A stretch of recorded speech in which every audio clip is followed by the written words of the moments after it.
Guys, barataa TikTok kanarra kan ooltu hunda keessaniif iyyuu gaaffiiwwan kunniin gaaffii giraamariitii, gaaffii barataa kutaa 8 ol kutaa 12 yuunivarsiitii jirus ni fayyada. Kuni paartii tokkoffaa 1 2 3 jedhee jalqabee jira. Guyyaa hunda gaaffii 2 2 3 3 gadhiisaa. Wanti irraa fayyadamtan baay'eedha. Gaaffii kana yaala badhaafama. Isni barbaadachuudha. Ani Mr. Akun. Daawwattoota kiyyaa gaaffiin giraamarii akkuma itti fufetti jira. Kuni paartii isa lammaffaadha. Kalee gaaffiiwwan 3 paartii tokkoffaa isin dhiyeesse baay'een keessan yaaltanii baay'een keessanis argattaniirtan jechuudha. First jedhama dursa kan deebise barataa Ayyaash 23 nama jedhamu jechuudha. Daqiiqaa muraasa booda kan deebise isa.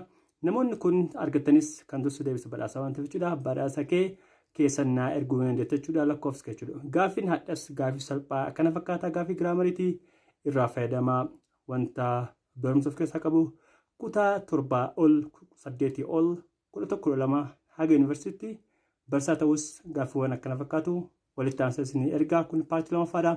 Itti fufaa guyyaan isinii ergaa irraa fayyadamaa guys. This all. Bye bye. Jaalattoota chaanaalii Akuu English with Afaan Oromoo or with Oromic akkam nagaa qabdu baga jiraattan guyyaadhas gaaffiin giraamariin akkuma itti fufee jira jechuudha. Guyyaadhaa paartii sadaffaa gubbaa jira. Namoonni paartii tokkoffaa lammaffaa yookaan ammoo lakkoofsa tokko gaafa hin argineef duuba deebi'aatii viidiyoo kana duraa ilaalaa isin barbaada jechuudha. Amma gaaffii shanaffaan kennadha maal jedha the teacher asked my friend why dash. Okay, gaaffii waa'ee direct speech fi indirect speech jechuudha. Waa'ee sanii yaadachuu qabdan. Jaaffaan I wish I dash a child now kam ta'a. Toroffaan unless his wife dash he won't buy the car jechuudha. Kanaaf gaaffii sadii kana deebisuun dagatinaa.